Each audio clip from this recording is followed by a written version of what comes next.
ನಮಸ್ಕಾರ. ನಾವೆಲ್ಲರೂ ಸಮಾಜದ ಒಂದು ಭಾಗವೇ ಅಲ್ವಾ? ಆದರೆ ನಮ್ಮೆಲ್ಲರ ಜೀವನದ ದಾರಿ ಒಂದೇ ಥರ ಇರೋದಿಲ್ಲ. ಕೆಲವರಿಗೆ ದಾರಿ ತುಂಬ ಸುಲಭ ಅನ್ಸಿದ್ರೆ, ಇನ್ನು ಕೆಲವರಿಗೆ ತುಂಬಾನೇ ಕಷ್ಟ. ಯಾಕಿಂಗೆ?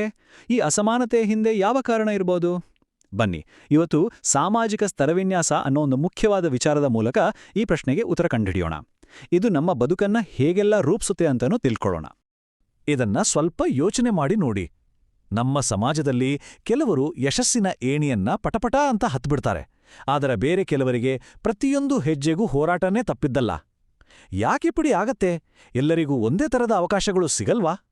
ಈ ಅಸಮಾನತೆಯ ಮೂಲ ಎಲ್ಲಿದೆ ಅನ್ನೋದನ್ನ ನಾವು ಈ ವಿಶ್ಲೇಷಣೆಯಲ್ಲಿ ಅರ್ಥ ಮಾಡ್ಕೊಳ್ಳೋಣ. ಈ ಸ್ಲೈಡನ್ನ ನೋಡಿ. ಇದು ಬರೀ ಒಂದು ಚಿತ್ರ ಅಲ್ಲ, ಇದು ನಮ್ಮ ಸಮಾಜದ ಕಠೋರ ಸತ್ಯವನ್ನೇ ಹೇಳ್ತಿದೆ. ನೋಡಿ, ಒಂದು ಕಡೆ ಶ್ರೀಮಂತ ಕುಟುಂಬದ ಮಗು, ಅದಕ್ಕೆ ಒಳ್ಳೆ ಊಟ, ಒಳ್ಳೆ ಶಾಲೆ, ಒಳ್ಳೆ ಭವಿಷ್ಯ, ಎಲ್ಲಕ್ಕೂ ದಾರಿ ಸುಗಮ. ಆದ್ರೆ ಇನ್ನೊಂದ್ ಕಡೆ ಇರೋ ಬಡ ಮಗುವಿಗೆ ಅದೇ ಗುರಿ ತಲುಪೋದು ಅಂದ್ರೆ ದಾರಿ ತುಂಬಾನೇ ಕಠಿಣ. ಇದರಲ್ಲಿ ಆ ಮಕ್ಕಳ ತಪ್ಪಿದೆಯಾ? ಖಂಡಿತ ಇಲ್ಲ. ಇದು ನಮ್ಮ ಸಮಾಜವೇ ನಿರ್ಮಿಸಿದ ಒಂದು ವ್ಯವಸ್ಥೆಯ ನೇರ ಪರಿಣಾಮ ಅಷ್ಟೇ. ಹಾಗಾದ್ರೆ ಈ ಅಸಮಾನತೆಯನ್ನ ವಿವರಿಸೋಕೆ ಸಮಾಜಶಾಸ್ತ್ರದಲ್ಲಿರೋ ಆ ಪರಿಕಲ್ಪನೆ ಯಾವುದು? ಅದನ್ನೇ ಸಾಮಾಜಿಕ ಸ್ತರವಿನ್ಯಾಸ ಅಂತ ಕರೆಯೋದು. ಬನ್ನಿ, ಅದರ ಅರ್ಥ ಏನು ಅಂತ ಸರಿಯಾಗಿ ನೋಡೋಣ. ಸಾಮಾಜಿಕ ಸ್ತರವಿನ್ಯಾಸ ಅಂದ್ರೆ ಏನು? ಅಂದ್ರೆ ಜನರನ್ನ ಅವರ ಆದಾಯ, ಶಿಕ್ಷಣ, ಜಾತಿ, ಬಣ್ಣ, ಲಿಂಗ ಅಥವಾ ಅವರು ಮಾಡೋ ಕೆಲ್ಸ ಹೀಗೆ ಬೇರೆ ಬೇರೆ ಕಾರಣಗಳನ್ನಿಟ್ಕೊಂಡು ಮೇಲು ಕೀಳು ಅಂತ ಬೇರೆ ಬೇರೆ ಸ್ತರಗಳಾಗಿ ವಿಂಗಡಿಸೋದು. ಇದು ನಮ್ಮ ಸಮಾಜದಲ್ಲಿ ಒಂದು ರೀತಿ ಏಣಿ ಹಾಗೆ ಕೆಲಸ ಮಾಡುತ್ತೆ. ಇಲ್ಲಿ ನಾವೆಲ್ಲರೂ ಗಮನಿಸಬೇಕಾದ ಒಂದು ಅತಿ ಮುಖ್ಯವಾದ ವಿಷಯ ಇದೆ. ಈ ಮೇಲು ಕೀಳು ಅನ್ನೋ ವ್ಯವಸ್ಥೆ ಇದೆಯಲ್ಲ, ಇದು ನೈಸರ್ಗಿಕವಾದುದಲ್ಲ. ಇದನ್ನ ಸೃಷ್ಟಿ ಮಾಡಿದ್ದು ಮನುಷ್ಯರೇ, ಅಂದ್ರೆ ನಮ್ಮ ಸಮಾಜವೇ. ಕಾಲ ಕಳೆದಂತೆಲ್ಲ ಈ ನಂಬಿಕೆಗಳು ನಮ್ಮ ಸಮಾಜದಲ್ಲಿ ಆಳವಾಳಿ ಬೇರೂರಿ ಬಿಡ್ತವೆ. ಈ ಸ್ತರವಿನ್ಯಾಸ ಅನ್ನೋದು ಕೇವಲ ನಮ್ಮ ದೇಶಕ್ಕೆ ಅಥವಾ ಒಂದು ಪ್ರದೇಶಕ್ಕೆ ಸೀಮಿತವಾಗಿಲ್ಲ. ಇದು ಇಡೀ ಪ್ರಪಂಚದಲ್ಲೇ ಬೇರೆ ಬೇರೆ ರೂಪದಲ್ಲಿದೆ. ಬನ್ನಿ, ಈಗ ಕೆಲವು ಸ್ಪಷ್ಟವಾದ ಉದಾಹರಣೆಗಳನ್ನು ನೋಡೋಣ. ಮೊದಲನೇದಾಗಿ ಭಾರತದ ಉದಾಹರಣೆನೇ ತಗೊಳ್ಳೋಣ. ಇಲ್ಲಿ ಸಾವಿರಾರು ವರ್ಷಗಳಿಂದ ಜಾತಿ ಪದ್ಧತಿ ಅನ್ನೋದು ಬೇರೂರಿದೆ. ಇದು ತುಂಬಾನೇ ಕಟ್ಟುನಿಟ್ಟಿನಾದ ಒಂದು ಸಾಮಾಜಿಕ ಶ್ರೇಣೀಕರಣದ ವ್ಯವಸ್ಥೆ. ಈ ವ್ಯವಸ್ಥೆ ಎಷ್ಟೊಂದು ಕ್ರೂರವಾಗಿತ್ತು ಅನ್ನೋದಕ್ಕೆ ಈ ಮಾತುಗಳೇ ಸಾಕ್ಷಿ. ಯೋಚನೆ ಮಾಡಿ, ಕೇವಲ ಹುಟ್ಟಿದ ಜಾತಿಯ ಕಾರಣಕ್ಕೆ ಕೆಲವರನ್ನ ಅಸ್ಪೃಶ್ಯರು ಅಂತ ದೂರ ಇಟ್ಟು, ಅವರಿಡೆ ಊಟ, ಕೆಲಸ ಅಷ್ಟೇ ಯಾಕೆ, ಬದುಕುವ ಮೂಲಭೂತ ಹಕ್ಕನ್ನೇ ನಿರಾಕರಿಸಲಾಗಿತ್ತು. ಇದು ಸಾಮಾಜಿಕ ಸ್ತರವಿನ್ಯಾಸದ ಒಂದು ಕರಾಳ ಮುಖ. ಈಗ ಇನ್ನೊಂದು ಉದಾಹರಣೆ ನೋಡೋಣ. ಅದು ಅಮೆರಿಕದಲ್ಲಿ ಚರ್ಮದ ಬಣ್ಣದ ಆಧಾರದ ಮೇಲೆ ನಡೀತಿದ್ದ ತಾರತಮ್ಯ. ಅಲ್ಲೂ ಕೂಡ ಒಂದು ಗುಂಪನ್ನ ಶ್ರೇಷ್ಠ ಅಂತ, ಇನ್ನೊಂದು ಗುಂಪನ್ನ ಕನಿಷ್ಠ ಅಂತ ಪರಿಗಣಿಸಲಾಗಿತ್ತು.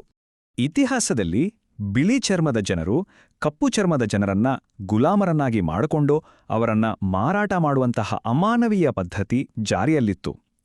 ಇದು ಕೂಡ ಸಾಮಾಜಿಕ ಸ್ತರವಿನ್ಯಾಸದ ಮತ್ತೊಂದು ಕ್ರೂರ ರೂಪ. ಇಲ್ಲಿ ಒಂದು ವಿಷಯ ತುಂಬಾ ಸ್ಪಷ್ಟ. ಸಮಾಜ ನಿರ್ಮಿಸಿದ ಈ ಶ್ರೇಣೀಕರಣದ ಎಲ್ಲ ಕೆಟ್ಟ ಪರಿಣಾಮಗಳನ್ನು ಅನುಭವಿಸೋದು ಆ ಶೋಷಿತ ಸಮುದಾಯಗಳೇ. ಅವರ ಅವಕಾಶಗಳು ಕಡಿಮೆ ಆಗುತ್ತವೆ ಮತ್ತು ಅವರು ಪದೇ ಪದೇ ತಾರತಮ್ಯವನ್ನು ಎದುರಿಸಬೇಕಾಗಿ ಬರುತ್ತೆ. ಹಾಗಾದ್ರೆ ಈ ಅನ್ಯಾಯವನ್ನ ಸರಿಪಡಿಸೋಕೆ ಪ್ರಯತ್ನಗಳೇ ನಡೆದಿಲ್ವಾ? ಖಂಡಿತ ನಡೆದಿವೆ.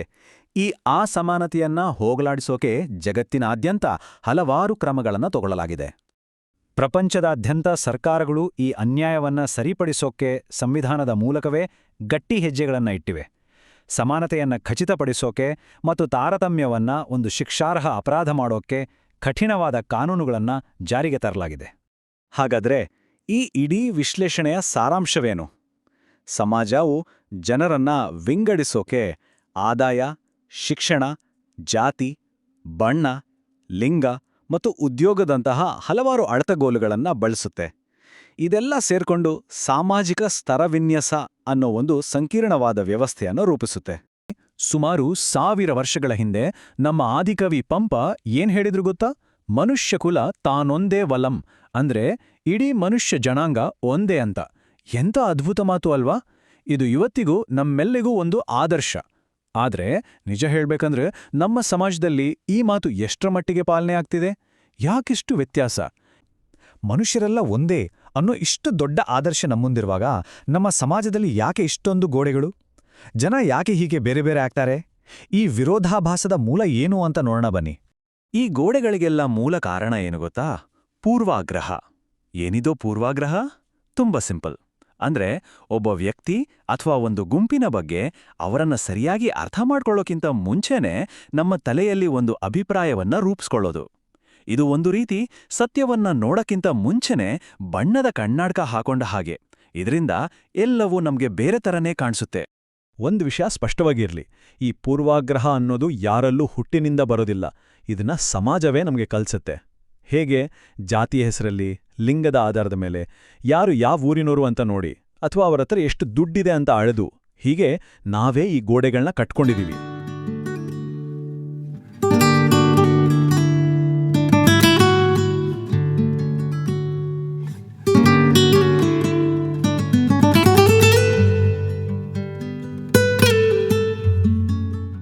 ಸೊ ಈ ಪೂರ್ವಾಗ್ರಹದಿಂದ ಏನಾಗುತ್ತೆ? ಇದು ಸುಮ್ಮನೆ ಮನಸ್ಸಲ್ಲಿರೋ ಒಂದು ಯೋಚನೆಯಾಗಿ ಉಳಿಯೋದಿಲ್ಲ. ಅದು ನಿಧಾನಕ್ಕೆ ಅಸಹಿಷ್ಣುತೆಯಾಗಿ ಬದಲಾಗುತ್ತೆ, ಆಮೇಲೆ ತಿರಸ್ಕಾರ ಹುಟ್ಟುತ್ತೆ, ಕೊನೆಗೆ ದ್ವೇಷವಾಗಿ ಬೆಳೆದುಬಿಡುತ್ತೆ. ಇಷ್ಟೆಲ್ಲ ಆದಮೇಲೆ ಸಮಾಜದಲ್ಲಿ ಸಂಘರ್ಷ ಆಗದೆ ಇರುತ್ತಾ? ಖಂಡಿತ ಇಲ್ಲ. ಇದೇ ಸಮಾಜವನ್ನ ಒಡೆಯೋದು. ಈ ಪೂರ್ವಾಗ್ರಹದ ಒಂದು ಅತ್ಯಂತ ಕೆಟ್ಟ ಅಮಾನವೀಯ ರೂಪವೇ ಅಸ್ಪೃಶ್ಯತೆ. ನಿಜ ಹೇಳ್ಬೇಕಂದ್ರೆ ಇದು ನಮ್ಮ ದೇಶದ ಇತಿಹಾಸಕ್ಕೆ ಅಂಟಿಕೊಂಡಿರೋ ಒಂದು ದೊಡ್ಡ ಕಪ್ಪು ಚುಕ್ಕೆ. ಇದರ ಬಗ್ಗೆ ಮಾತಾಡೋಣ. ಆಗಿನ ಕಾಲದ ಜಾತಿ ವ್ಯವಸ್ಥೆಯಲ್ಲಿ ಒಂದು ಸ್ತರವಿನ್ಯಾಸ ಇತ್ತು. ಅದರಲ್ಲಿ ಕೆಲವರನ್ನ ಅಸ್ಪೃಶ್ಯರು ಅಂತ ಕರೆದು ಅವರನ್ನ ಸಮಾಜದ ಎಲ್ಲರಿಗಿಂತ ಕೆಳಗಿನ ಸ್ಥಾನದಲ್ಲಿ ಇಡಲಾಗಿತ್ತು. ಇದು ಸುಮ್ಮನೆ ಒಂದು ಸ್ಥಾನ ಅಷ್ಟೇ ಆಗಿರಲಿಲ್ಲ, ಬದಲಿಗೆ ತಲೆ ತಲಾಂತರದಿಂದ ಅವರನ್ನ ಶೋಷಣೆ ಮಾಡ್ತಾ ಬಂದಿದ್ದ ಒಂದು ವ್ಯವಸ್ಥೆ ಅದು. ನೋಡಿ, ಇದನ್ನ ಬರೀ ಅನ್ಯಾಯ ಅಂದ್ರೆ ಸಾಲ್ದು. ಇದು ಒಂದು ಅಮಾನವೀಯ ಪದ್ಧತಿ, ಅಂದ್ರೆ ಮನುಷ್ಯತ್ವಕ್ಕೇ ವಿರೋಧವಾದದ್ದು. ಒಬ್ಬ ಮನುಷ್ಯನನ್ನ ಮನುಷ್ಯಂತಾನೆ ನೋಡದೇ ಇರೋ ಒಂದು ಕ್ರೂರ ಆಚರಣೆ. ಆ ಪದದ ಗಂಭೀರತೆ ನಮಗೆ ಅರ್ಥ ಆಗಬೇಕು. ಸರಿ, ಇಂತಹ ಒಂದು ಅಮಾನವೀಯ ಪದ್ಧತಿಯ ವಿರುದ್ಧ ತುಂಬ ಜನ ಹೋರಾಡಿದ್ದಾರೆ. ಅವರಲ್ಲಿ ಮಹಾತ್ಮ ಗಾಂಧೀಜಿಯವರ ಧ್ವನಿ ಬಹಳ ಮುಖ್ಯವಾದ್ದು. ಯಾಕೆಂದ್ರೆ ಅವರು ಈ ಸಮಸ್ಯೆಯನ್ನ ನೋಡಿದ ರೀತಿ ಇದೆಯಲ್ಲ, ಅದು ಇಡೀ ಹೋರಾಟಕ್ಕೆ ಒಂದು ಹೊಸ ಶಕ್ತಿ ಕೊಡ್ತು. ಗಾಂಧೀಜಿಯವರು ಏನ್ ಹೇಳಿದ್ರು ಗೊತ್ತಾ? ಅಸ್ಪೃಶ್ಯತೆಯು ಹಿಂದೂ ಸಮಾಜಕ್ಕೆ ಹತ್ತಿದ ಕಳಂಕ. ಅಬ್ಬಾ, ಎಂಥ ನೇರವಾದ ಖಡಕ್ ಮಾತು! ಅಂದ್ರೆ ಇದೊಂದು ಕೇವಲ ಸಣ್ಣ ಪುಟ್ಟ ಸಮಸ್ಯೆ ಅಲ್ಲ, ಇಡೀ ಸಮಾಜಕ್ಕೆ ಅಂಟ್ಕೊಂಡಿರೋ ಒಂದು ದೊಡ್ಡ ಕಳಂಕ ಅಂತ ಅವರು ಬಲವಾಣಿ ನಂಬಿದ್ರು. ಇದನ್ನ ತೊಳೆದುಹಾಕ್ಲೇಬೇಕು ಅನ್ನೋದು ಅವರ ಉದ್ದೇಶವಾಗಿತ್ತು. ಹಾಗಾದ್ರೆ ಈ ಕಳಂಕದಿಂದ, ಈ ಅಸ್ಪೃಶ್ಯತೆ ಪದ್ಧತಿಯಿಂದ ಆದ ಪರಿಣಾಮವಾದ್ರೂ ಏನು? ಒಂದು ದೊಡ್ಡ ಸಮುದಾಯಕ್ಕೆ ಅವರ ಸಾಮಾನ್ಯ ಮೂಲಭೂತ ಹಕ್ಕುಗಳನ್ನೇ ಹೇಗೆಲ್ಲ ನಿರಾಕರಿಸಲಾಯಿತು ಅಂತ ಒಂದೊಂದಾಗಿ ನೋಡೋಣ.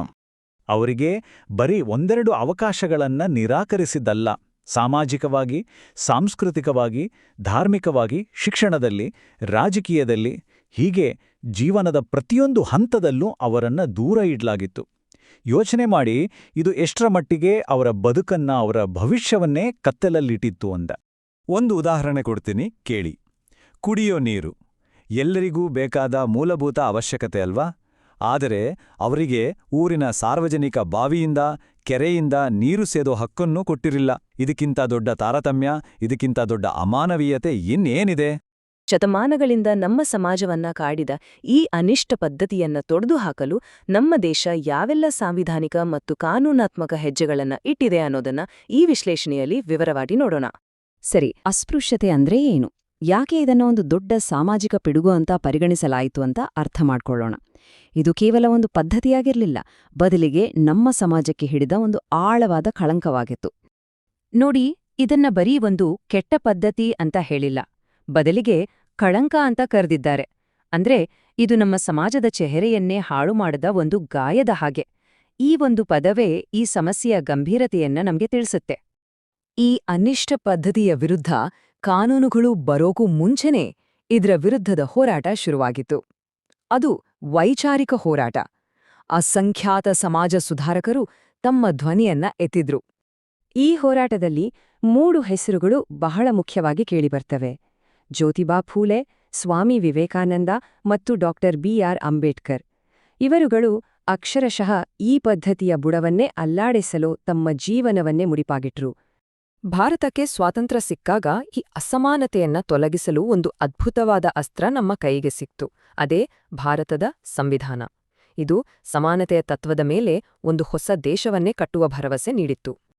ಸಂವಿಧಾನದಲ್ಲಿ ಅಸ್ಪೃಶ್ಯತೆಯ ಮೇಲೆ ನೇರವಾದ ಪ್ರಹಾರ ನೀಡುವ ವಿಧಿ ಅಂದ್ರೆ ಅದು ವಿಧಿ 17. ಇದರಲ್ಲಿ ಯಾವುದೇ ಗೊಂದಲಕ್ಕೆ ಅವಕಾಶ ಇಲ್ಲ. ಅಸ್ಪೃಶ್ಯತೆಯ ಆಚರಣೆ ಯಾವುದೇ ರೂಪದಲ್ಲಿರ್ಲಿ ಅದು ಸಂಪೂರ್ಣವಾಗಿ ನಿಷೇಧ್ಯ ಅಂತ ಇದು ಸ್ಪಷ್ಟವಾಗಿ ಹೇಳುತ್ತೆ. ಕೇವಲ ವಿಧಿ 17 ಮಾತ್ರ ಅಲ್ಲ, ಅದರ ಜೊತೆಗೆ ಒಂದು ಇಡೀ ವ್ಯವಸ್ಥೆಯನ್ನೇ ಸಂವಿಧಾನ ರಚಿಸಿದೆ. ಉದಾಹರಣೆಗೆ ವಿಧಿ 15 ಯಾವುದೇ ರೀತಿಯ ತಾರತಮ್ಯವನ್ನ ನಿಷೇಧಿಸಿದ್ರೆ, ವಿಧಿ 16 ಸರ್ಕಾರಿ ಉದ್ಯೋಗದಲ್ಲಿ ಎಲ್ಲರಿಗೂ ಸಮಾನ ಅವಕಾಶ ನೀಡುತ್ತೆ. ಹೀಗೆ ಹಲವು ವಿಧಿಗಳು ಸಮಾನತೆಯನ್ನ ಕಾಪಾಡಲು ಇವೆ.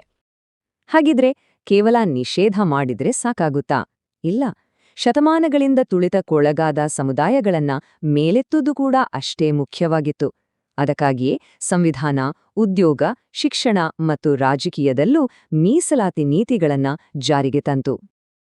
ಸಂವಿಧಾನದಲ್ಲಿ ಹೇಳೋದೊಂದು ವಿಷಯ, ಆದ್ರೆ ಅದನ್ನ ನೆಲದ ಮೇಲೆ ಜಾರಿಗೆ ತರೋದು ಇನ್ನೊಂದು. ಅದಕ್ಕೆ ಬೇಕಾಗಿದ್ದು ಕಠಿಣವಾದ ಕಾನೂನುಗಳು. ಬನ್ನಿ ಅವುಗಳ ಬಗ್ಗೆ ನೋಡೋಣ. ಈ ಕಾನೂನು ಹೋರಾಟದಲ್ಲಿ 2 ಪ್ರಮುಖ ಮೈಲಿಗಲ್ಲುಗಳಿವೆ. ಮೊದಲು 1955ರಲ್ಲಿ ಅಸ್ಪೃಶ್ಯತಾ ಅಪರಾಧಗಳ ಕಾಯ್ದೆ ಜಾರಿಗೆ ಬಂತು.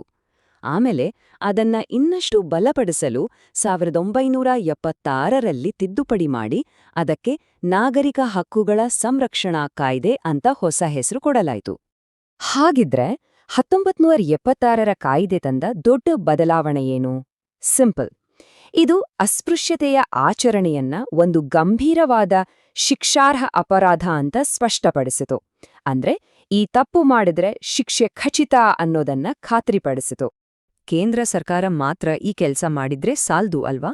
ಹಾಗಾಗಿ 1989ರ ಕಾಯ್ದೆ ಅಸ್ಪೃಶ್ಯತೆಯನ್ನು ಸಂಪೂರ್ಣವಾಗಿ ತೊಡೆದುಹಾಕುವ ಜವಾಬ್ದಾರಿಯನ್ನ ರಾಜ್ಯ ಸರ್ಕಾರಗಳ ಹೆಗಲ ಮೇಲೂ ಹಾಕಿತು. ಇದರಿಂದ ಸ್ಥಳೀಯ ಮಟ್ಟದಲ್ಲಿ ಕೆಲಸ ಮಾಡಲು ಇನ್ನಷ್ಟು ಅನುಕೂಲವಾಯಿತು. ಇಷ್ಟೆಲ್ಲ ಸಾಂವಿಧಾನಿಕ ರಕ್ಷಣೆಗಳು, ಕಠಿಣ ಕಾನೂನುಗಳು ಬಂದು ಸರಿ. ಆದ್ರೆ ನಿಜವಾಗ್ಲೂ ಸಮಾಜದಲ್ಲಿ ಏನಾದ್ರೂ ಬದಲಾವಣೆ ಆಗಿದ್ಯಾ?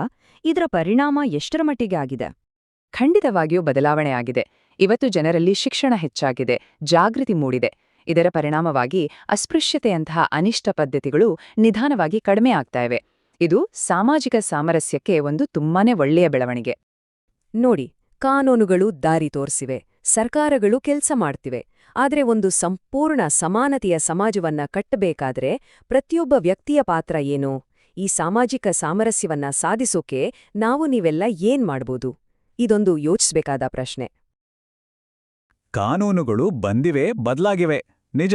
ಆದ್ರೆ ಜನರ ಮನಸ್ಸುಗಳು ಪೂರ್ತಿಯಾಗಿ ಬದಲಾಗಿವೆಯಾ? ನಿಜವಾದ ಸಮಾನತೆ ಅನ್ನೋದು ಕೇವಲ ಕಾನೂನು ಪುಸ್ತಕದಲ್ಲಿದ್ರೆ ಸಾಲ್ದು, ಅದು ನಮ್ಮೆಲ್ಲರ ನಡವಳಿಕೆಯಲ್ಲಿ ಬರಬೇಕು. ಹಾಗಾದ್ರೆ ಈ ಅಸಮಾನತೆಯ ಬೇರುಗಳನ್ನೇ ಕಿತ್ತೊಗೆಯಲು ಒಂದು ಸಮಾಜವಾಗಿ ನಾವು ಇನ್ನೇನ್ ಮಾಡ್ಬೋದು? ಈ ಪ್ರಶ್ನೆಯೊಂದಿಗೆ ಇವತ್ತಿನ ಈ ಚರ್ಚೆಯನ್ನು ಮುಗಿಸೋಣ. ಈ ಬಗ್ಗೆ ಯೋಚನೆ ಮಾಡಿ.